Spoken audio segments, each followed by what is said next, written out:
welcome to this week's episode of Not D&D, which is brought to you by EN World Live, the leading tabletop news and review site. I'm your host, Jessica, as always, and this week we have a returning guest, Alex Whiteback. Hi, Alex. Thanks for joining us. Hi, Jess. Lovely to be back again. Of course, it's been about a year and a half since we've been able to loop you back in, but you're here now, and we're here to talk about The Long Road Home, your new game, which is out live on Kickstarter right now. So if you are listening to the podcast, you'll see the link in the chat, link in the show notes, and if you're watching live, you'll see the link in the chat and on the screen. So that information is all there for you there, and it's running until April the 3rd, so you still have a bit of time to check it out and see if it's something you'd fancy trying. And hopefully today, if you have any questions about the game or about anything we're talking about, we're recording live, so please do get involved in the chat and ask any questions, and we're happy to answer them. But before we dig into The Long Road Home, Alex, like I said, it's been a year and a half since you've been on the show. So I'd love to talk about what you've been up to and what your gaming highlights have been between now and then. So looking at kind of a lot of 2023, really. So what have you been up to? Yeah. So 2023 has been a lot of low-level thinking of ideas, working through things, doing some play testing. In the summer, I got to go to a house con, which I really love going to, and meet some fabulous friends who most of whom I've known for sort of 20 years, but only about 10 weeks. If you can get all the days. Sure. Yes, that's lovely. A particular highlight was visiting Metatopia in person again. First time it's run in person since before the pandemic started.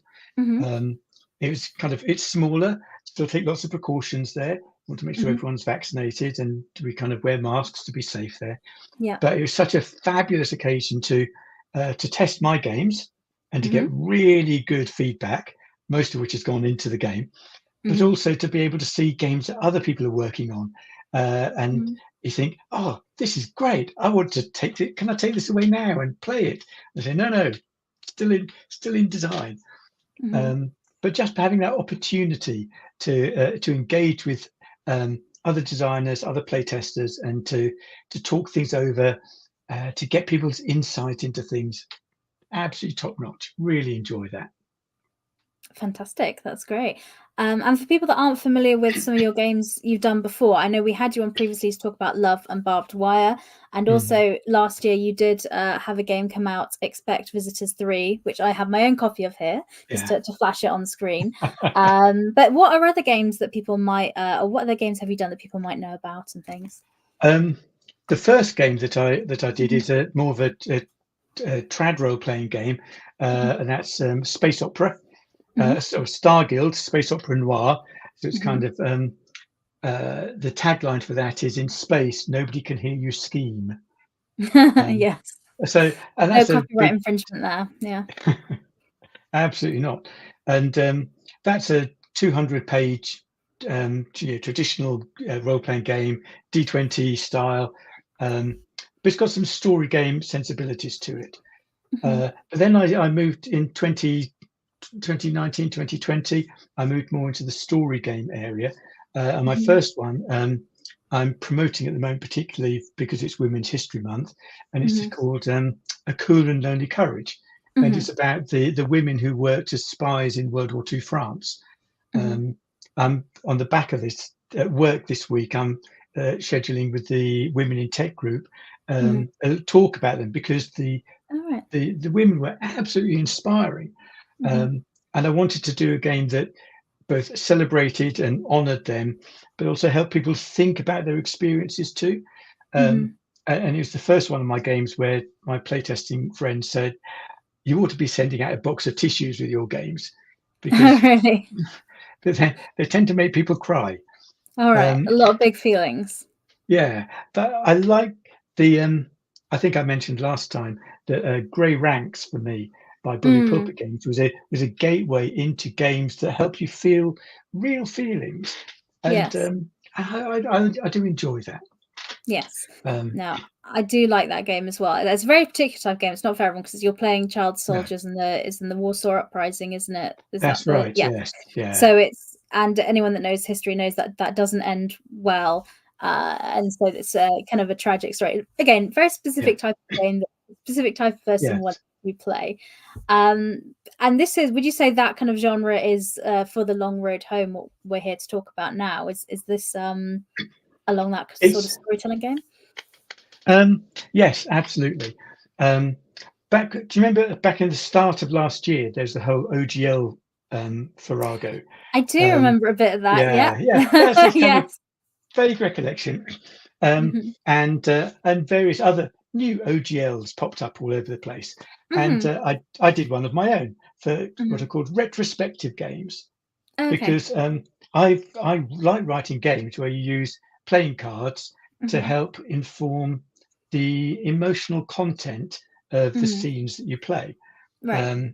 And that's been in all of my games. Expect to Be Visitors has that in as well. And so I use the same kind of thing in The Long Road Home. And the conceit of the game is that the quest is done. It's as if the Hobbits there's been the big ceremony at Gondor, and they're now just the four of them walking back home to the Shire. They've all got on their hearts the things they're looking forward to. Frodo and his friends want to see the Shire that they love.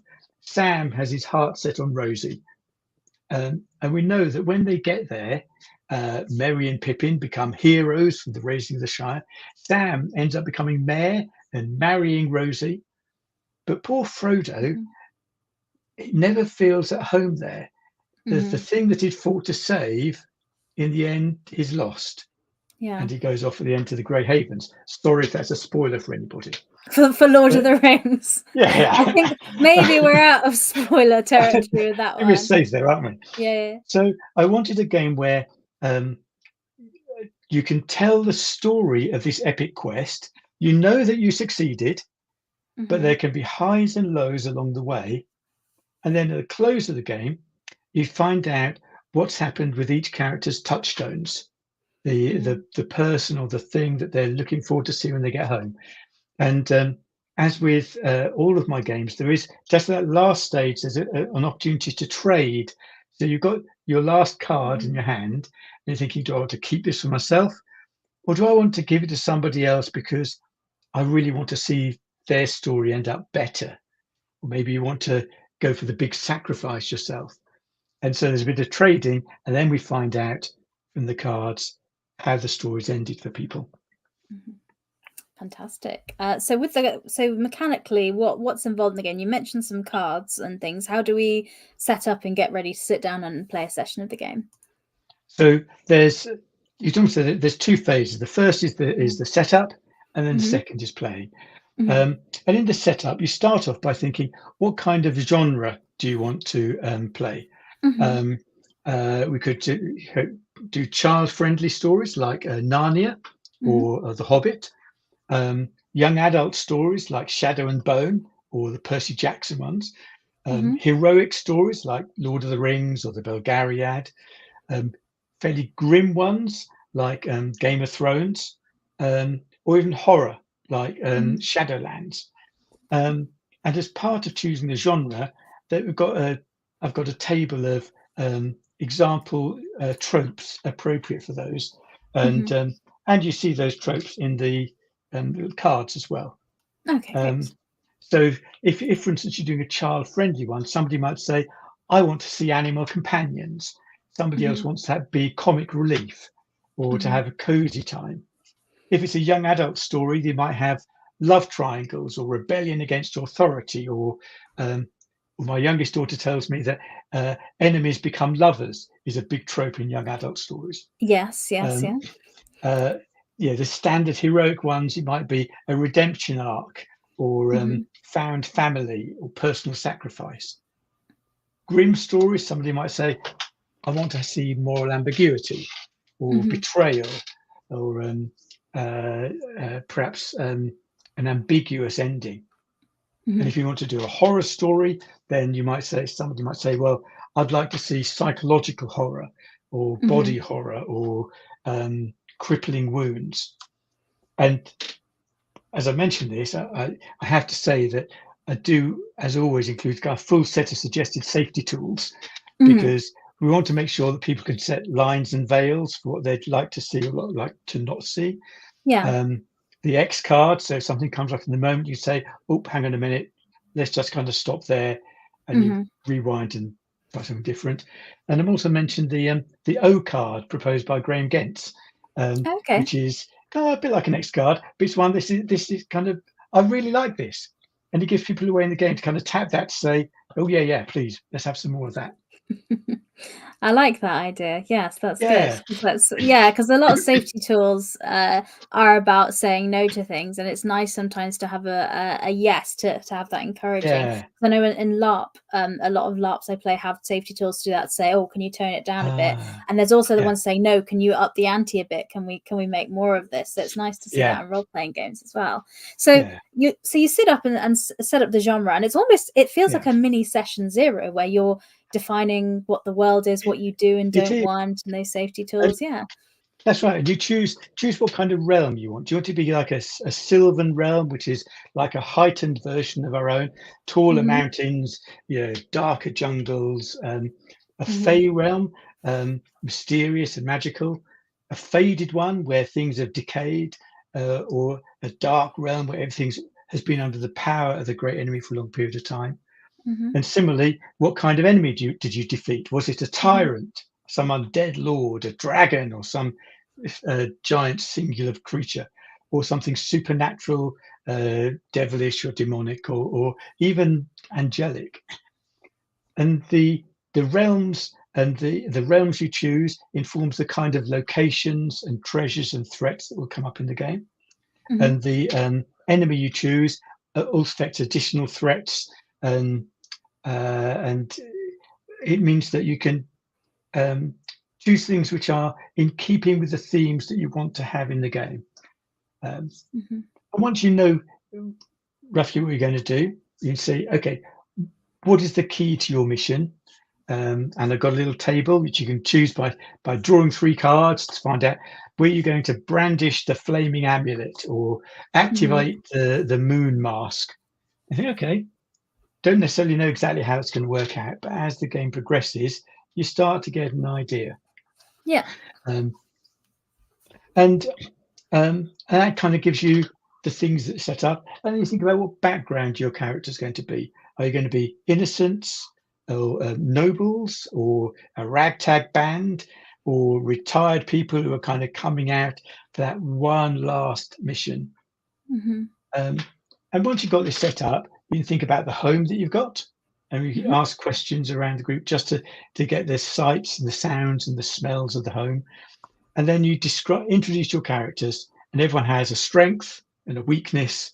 And then as you talk to the people, you look to the people either side, and you say about something you admire about the person to your left and something you Mhm. want from the character on the right. So we've Mhm. built quite a nice starting Mhm. situation for ourselves. Okay. And and then the second part of the game is actually playing through the chapters. Mhm. Um, and in each chapter, you have one or more scenes. Everyone's dealt a hand of cards. Mhm. You can have the playing cards open so you can see which ones you've got and choose how you want to play them to Mhm. fit in with how you want to see the things go. Or Mhm. you could choose to keep it just blank and then pick each time. Say, oh, this chapter is going to be a story of love, or, Mhm. and for this chapter, it's going to be something bad's happening. Mhm. So the cards are used to inform the emotional content of the stories that you tell in each chapter. Mhm. If there's a heart, then it's something which is uplifting. It's a friendship or love given or received, and that's what you're going to talk about. If Mhm. it's a diamond, then it's a strength. Either one of your strength came into play, or you get to find a treasure. You decide how that treasure is involved. Um, if it's a club, then it was a problem. Maybe Mhm. your weakness caused a problem or something went wrong. And if it's a spade, then something went really badly wrong. You felt really hurt by it, or perhaps even one of your supporting characters who's along with you actually dies and is written out or turns Okay. to the dark side. Mhm. So um, as each person kind of frames the scene, other people can say, I'll join in that scene and Mhm. add something to it. Or you could say, Okay. I'd like to hang back and do something different. And I could give an example from the Lord of the Rings, if you like. Yeah, that sounds good. Picture the mines of Moria. People are walking through secret paths, and Pippin plays his card, and he's got a club. He says, do you remember we were walking through the mines of Moria? We were taking a break. We were kind of nearly on our way out. And I was fiddling around with this skeleton, and it tumbled down into the well. And then we heard drums in the deep. And Gandalf, our supporting character, called me a fool of a took. If I knew the trouble that was going to cause. Mhm. And then the orcs came to attack, and Sam plays a diamond. And he says, the orc attack was ferocious, but we were doughty. And it was the first time I'd been in a fight, but I slew the goblin in front of me. And we were doing really well. And he says, I would add battle hardened to one of his strengths. Frodo also plays a diamond. He says, do you remember how terrible it was when the great orc chieftain lunged through and he stabbed him with a spear? And everyone thought I was a goner. But after the orc chieftain was dispatched by Aragorn, we revealed that underneath my coat, Mhm. I'd got the mithril vest. And he picks up the mithril vest in his list of treasures. And that Mhm. becomes one of his strengths he can use later on in the game. And Merry says, I'm not going to play my card just now. So Frodo finishes off narrating how the orcs were routed. Mhm. And Merry says, right, so now we're on our way out. It's that last leg. We're charging out, and there's this Balrog, this demon is coming after us. And then Merry plays his spade, and he says, Gandalf stands on the bridge, says, fly, you fools. He defies the Balrog, and he's killed. He falls into the chasm with it. And everyone says, you killed Gandalf? And people then think about how they felt when they lost Gandalf, their trusted friend at that time. Mhm. So that gives a picture of how the cards can inform the story that you're telling about Mhm. a particular chapter. Fabulous. And with the different chapters, like how, because this game seems to me it's a perfect kind of almost convention sort of game, because it's like 3 to 4 hours. Also, for somebody bringing a game to run game, there's not a huge amount of preparation you need to do because you're going to create that in advance. And I always love those kind of games because it means you actually get them to the table and play them, because you're not going, oh, I'm going to need to prep my you're like, I can just bring this along and we can sit down and play. So is it 6 chapters, I believe, that the game plays? Is there a particular Yes, structure or a way to work through those? there is. Normally, a full game would normally be 6 chapters. Mm. The first chapter is companions along the way, and it's a Mhm. chapter where you meet supporting characters, and you'll Mhm. introduce 1 or 2 supporting characters to your group. The second chapter, into the wilderness, you remembered when things got a bit, you're not in Kansas anymore. It becomes a bit Mhm. wilder, a bit more weird. The third chapter is about secret paths, and it's about a time when you had to find a way which was, through tunnels or through secret mazes.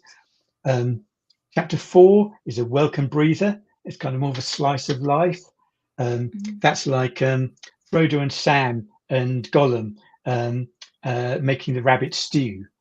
Right. That kind of, a character moment for people to think about their relationships with one another.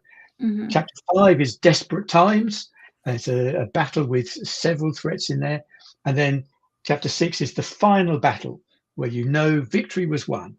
And by that time, you've probably got an idea of things because you know where Mhm. the final battle is heading towards. And as things have, what I've found in all the playtests is that as the game progresses, people get a clearer idea of how things are going to work towards the end. Mhm. The last playtest, there was a tyrant queen, and we had to destroy the storm sword. Right. And we weren't sure exactly what it's going to be when we started, but as we're getting towards um, in the last couple of chapters, we thought, there's been a lot of problems with lightning. We think she's sending lightning, and she's using the storm Mhm. sword to power her machinery. And we got this picture of her as being a bit Saruman-like, all about the Right. machines, but electricity and power, and Mhm. because we were very much nature elementals who were opposing this. And so by destroying the sword, we broke the back of her power, and that was how we conquered in the end there. Mhm. But there's one game where we knew we were going to win by brandishing the fire wand, Mhm. and it was only we got to the last final battle. We're looking at people's cards, and we said, "Well, okay, so we finish with this lady," and we realised that her character's was her name was Daria Hearthstone, Mhm. and she chose the name Hearthstone because she was the motherly character who looked after everybody. Mhm. And we thought, actually, the hearth, that's where the fire sits. And it suddenly made sense for her to be the one that brandished the fire wand, which consumed the Lich King. And so, Lovely. without pre-planning, these Mhm. have turned out to be stories where we think, yeah, I wouldn't mind reading that. And that's the kind of thing we wanted to get out of it. Lovely. I love the idea of that, and it does have a very like I said, when I was reading this, I pictured playing this at a convention or something because Mm, it's something. It feels like something the adventurers could sit around having a drink, reminiscing about their adventure and things, and maybe yeah. that's what you're sat doing at a convention, kind of as well. Yes. Um, Yeah. Another And thing I one of the thought. Oh, sorry. oh just going to say the homecoming is affected by the genre that you've chosen. And Oh this is yes. one of the things that came up at Metatopia, Hmm. because we played a children's story there, and Yeah. it was a bit grim at the end. I said, children's stories don't normally end that badly. And I thought, you're right. So if you're playing a children's story, the homecoming results skew towards happier endings. The Okay. same way that the uh, grim or horror stories skew towards worse endings. Yeah. If you're playing a horror game, most people are going to have a bad ending. Somebody Yes. might get a good ending. Um, Hmm. if it's a children's tale, most people are going to have a good ending. Somebody might have a bad ending. Yeah. There's going to be a choice that led to that. Yeah, and I imagine when you're talking, when you're setting up the game, you're establishing the genre and the enemy in your home. You're Mm, kind of gonna get an idea from what the table would like, whether they're gonna want it to go in a tragic way or in a yeah, it was very difficult. Oh, but we made it and look, it's on the other side. So I guess yeah, that's up to the table to decide. And I guess you could even switch gears in the middle of the game if everybody agreed to. If you're like, actually, the way this story's going, I think I'd really like for my character to not get home yeah. or to get back, and yeah, something like that. But yeah. And Yeah. sometimes there's been unusual twists which have been quite touching. There was Oh yeah. the tale of the broken angel, where at the end of it, one of the characters had trapped the broken angel in the moon amulet, and Hmm. they could hear it ranting to him, and he was thinking, "Ah, this is awful. Yeah, I'm going to have a really awful ending because this he's going to be tortured by knowing this thing was being kept by him for all the future." Uh, but that's what was going on in his mind. But everybody else Hmm. was thinking, "Oh, he was kind of really sacrificing for us there," and Hmm. he'd given away his card because he thought, "I want a super tragic ending with no cards in my hand." But Yeah. two other people had donated cards to him, and he ended up with a good ending. All right. And the oh, yes, we get a bit cheesy in this. The thing was trapped in the amulet because everybody in these young adult stories held hands, like at the end of Guardians of the Galaxy, Hmm. family together, and the power of love through the amulet trapped the broken angel. Hmm. He got home to his touchstone, which was his wife and daughter, and as they embraced him, their love flowed into him, and the voice of the angel in the amulet was completely dampened by it. And he said, "Oh, I wasn't expecting a happy ending, but that's actually rather nice." Yeah. And there's some lovely twists have come up just in the way things have worked, just at the very ending. I've been very pleased to see the way that works. Yeah, wonderful. Sounds good. Another thought I was just having while we're talking, Mm, and I wonder if the game could be used for this. So I was going to get your perspective. We've all yes. got games where we had a campaign and we didn't actually get to to finish it because of scheduling issues or varying things Ah, happened. And I know I have a few characters that are still alive in my mind because I didn't get their story yeah. arc. And I'm wondering if I could get a couple of players together and run this using that sort of setup of that world to get that character arc, if you know what I mean. That's a really interesting idea. I could Because you do customize it to fit the world that they Mhm. had been in, but that's kind of the world building side of the game. Yeah, But the execution of it, you could definitely do something like that. We'd say, yeah. okay, if we think there's 2 or 3 chapters left in that person's life, and let's Mhm. see how things worked out for them. Yeah. Yeah, I could imagine it working quite nicely. Yeah, because I just had some ideas for that because I've got a couple of characters that I was like, oh, I really want to see where that would go because I had no idea, and this could be a Yeah. way to do that. So that could be really interesting. But yeah, so as we mentioned, somebody has, as we're watching back, so thank you very much because the best way to support independent publishers is to buy their Oh, stuff. But you are fully funded on Kickstarter yes, yes. right now, which is very exciting, and it's running till April 3rd. So fantastic! Looking forward to getting my copy. But you did mention before when we were talking, you also have even more future ideas for this. Would you care to share any of those? Yes. Um, One of the things that I wanted this to focus on the fantasy genre, but I Mm, thought that I thought it'd be really interesting to do a post-apocalyptic one. Instead of mhm, it's the journey home, it's the journey to refuge. But there's mhm. so many post-apocalyptic scenarios nowadays. You can have Yes, alien yeah. invasion, you can have zombie plague, you could have ecological disaster, um, Mhm, uh, and so uh, I'd like to do a version of this game which will be designed with a kind of post-apocalyptic aesthetic rather than the mhm, fantasy aesthetic I have in the current design I'm working on, and mhm, to let people tell stories of the journey to the utopia. mhm. Um, and who knows? I don't know if you saw Mad Max, the most I recent have, one. yeah. Yeah, Fury Road, yeah. and Furiosa is she's wanting to get back to her home. She Mhm, gets back to her home, and tragically, it is no longer there. mhm, There, there is that possibility that are we heading to the utopia, the refuge that we're seeking? Is it actually going to be there when we're waiting for it, or are things lost? And I think that will be an mhm. interesting stories you could tell along that way. So that would be Yes. the immediately following one.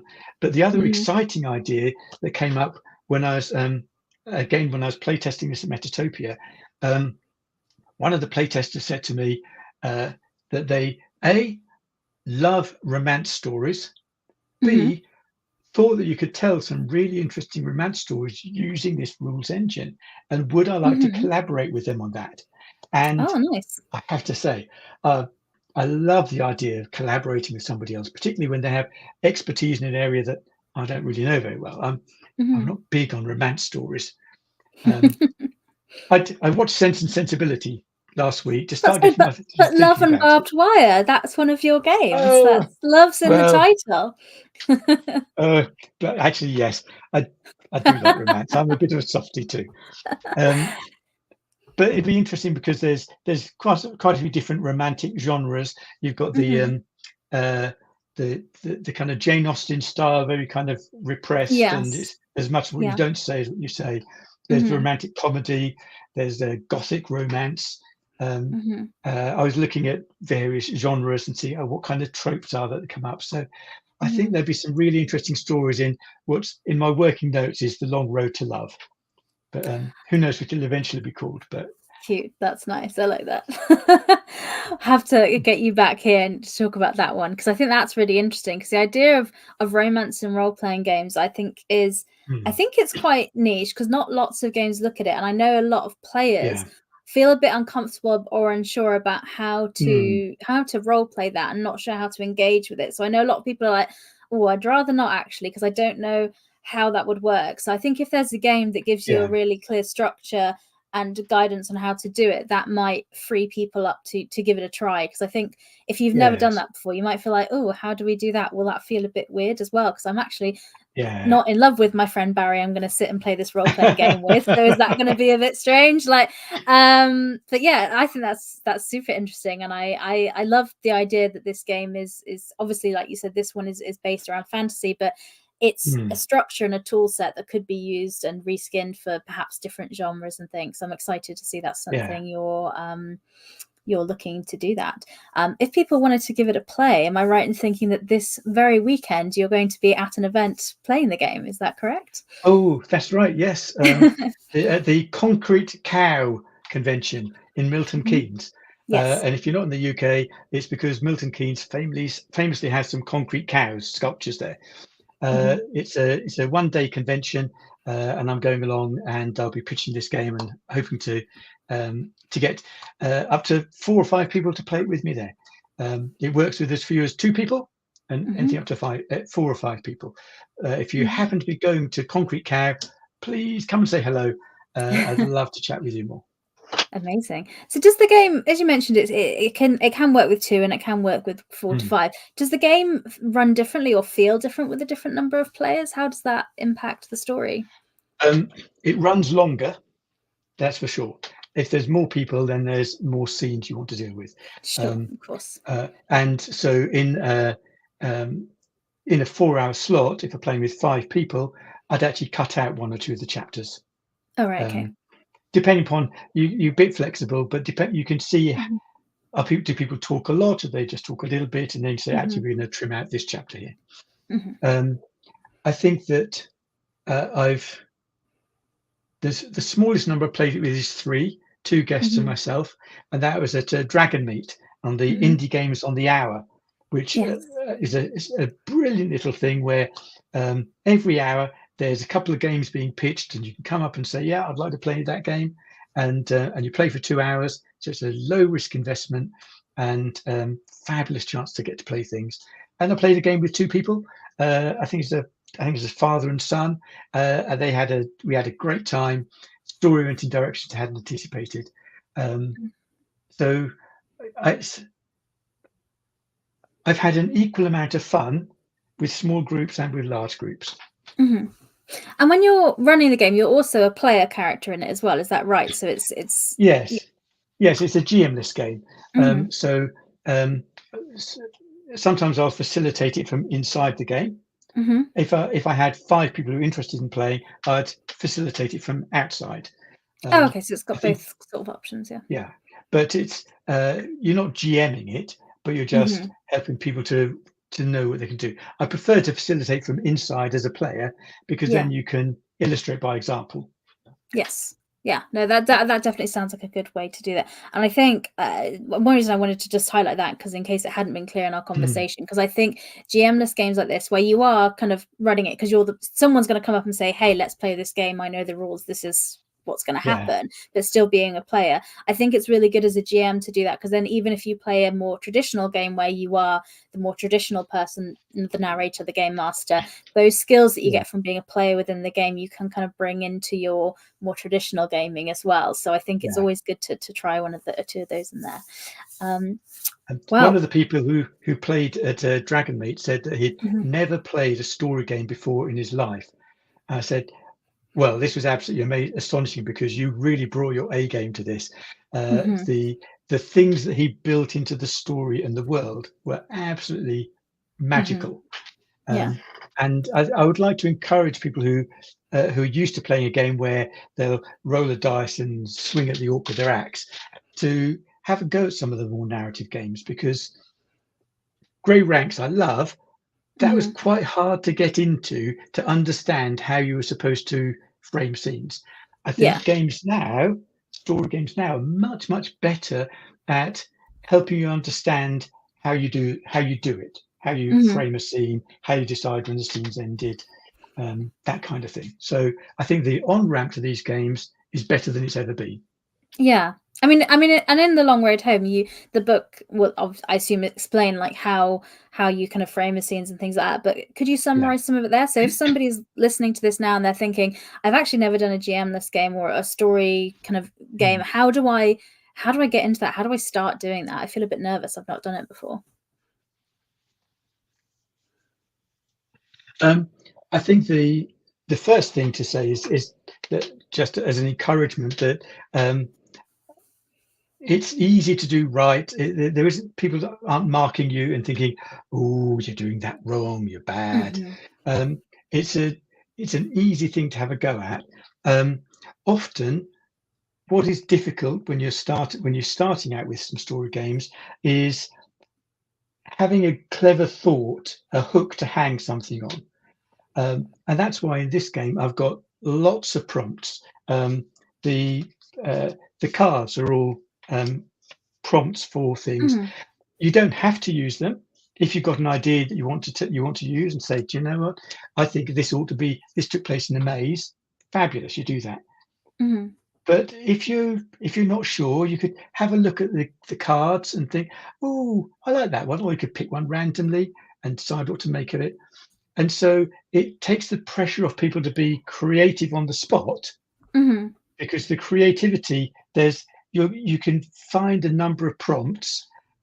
It's not like, yeah, it's Colonel Mustard in the billiard room with the revolver, Yeah, but yeah. you might say it's rapacious bandits in the fairy court with the amulet of protection in play. Mhm. And you think, okay, I could start to see how I could bring these things together and talk a bit Mhm. about it. Yeah. And with the cards giving you an idea about the emotional content, are you going to feel happy here? Are you going to feel sad? Are you going to be triumphant? Are you going to be unlucky? Mhm. You can play into those things you've already set up at the start of the game as you've built relationships and strengths and weaknesses. So Mhm. I'd say that the things that we do in this game and these kind of games to make things easy is to give you a kind of a pick and mix board in front of you that you then Mhm. take as the prompts for saying, okay, here's what I want to do with it. Mhm. Nice. I think that's good advice. I think with this game as well, I think you can say to somebody, I think we've all been down the pub or something and told a story, or you remember when da da da, and told a Yeah, yeah, story. And that's what this game, a lot of it is as well. And yes, yes, human beings, we've been sitting around the fire telling stories since before we were recording history. So yeah, telling stories exactly. is a very human thing to want to do. And also when you're telling a collaborative story, it's not all on you to come up with the ideas. You can just put a Yes, little yeah, seed out there and be like, oh, what if we found this? And then just leave it for someone else to yeah, pick up and run with. yeah. So yeah, that's generally what I And say to people, is that it's we're all working together to tell this. So chuck something in the absolutely. pot and we'll mix it in. So yeah. And sometimes when I've been playing this very game, it gets to a chapter and I said, I haven't got any ideas at the moment. Um, can anybody suggest something? And somebody will Yeah. suggest something, say, oh yeah, great, I'll run with that. Um, so it's quite normal to Hmm. say, I haven't got a real spark here, and Hmm. to work with your friends who will love you and help you to have a great time. So you're Hmm. working together. It's a collaborative thing, not Hmm. a competitive one. Fab. I think that's a really good point to make. We're coming up to the end of our time. So is there anything Hmm. else about the long road home you want to make sure we people know, or anything else you'd like to summarize or end with talking about it? Um, there's nothing that specifically comes to mind about the long road home. I want to say, other Hmm. than um, if anybody happens to be watching this who has already backed it, thank you so much. It means a lot to me that there are people who will trust me to produce a game which will be fun. Hmm. Um, that's a really big thing. For those people who have backed, if you can tell other people about it, because as a small publisher, often the big difficulty is getting the word out about something. Hmm. Um, the A Cool and Only Courage was nominated in the Best Games category at the Ennies in Hmm. 2020. Hmm. Um, didn't win, obviously, but it was lovely that there was that little bit of extra exposure there. Hmm. And so, if you think this is interesting, if you could tell people on your social network of choice, that would be super, super helpful. Really appreciate that. Yeah, well, I have backed, and hopefully doing this show will help get the word out. So this was my way of doing that. So hopefully it does help. Thank you very I'm much. looking forward to getting my copy and giving it a run, and maybe doing that version I said about maybe closing that arc I have for this fantasy character that I have that is still, she's still alive in my mind. So maybe I can get some Yes. closure for her that. So Alex, you have been on the show before, so you are well aware of the next question I'm going to ask you. I'm going to ask you if you have any recommendations for any games, and the rules are that it can't be a game that you've made, because we spent a little bit of time talking about your games, and Yes. of course it can't be D&D, because this is not D&D. Yeah. So could I have two? Go on then. Would it be too bad two? Yeah, because you've been on twice, so that's they're both card-based games, okay. both card-based story games.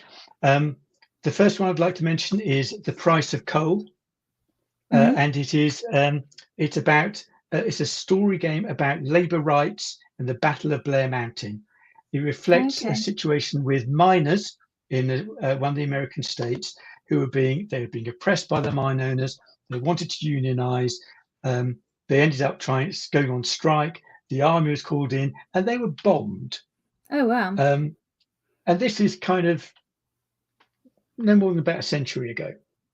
That's some serious union busting. And the game takes you through seasons of the year, and it's as you draw cards, it sets up situations like prices going up at the company store, or the school is closing down, or new miners are being bust in, and you get to describe, have scenes about how that is impacting you. And the characters have all got there's interesting webs of relationships between them. It's a really interesting because it's based on history, and I mean, at the end of it, my character and my wife, being played by somebody else, were trying to rescue our children from the gas bombs, and we all died to the poison gas that was used.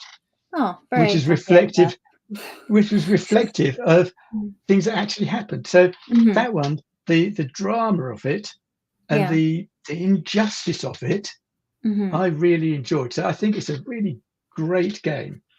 It's not a light game. Sure, yes. Yeah, but you've been very clear about what it is. I think as long as everyone knows what they're getting themselves into, it's yeah. But the other game, it's all in a set of cards, and it's called Fedora Noir. It's a game for 4 people. One person plays the detective, and they say what the detective does.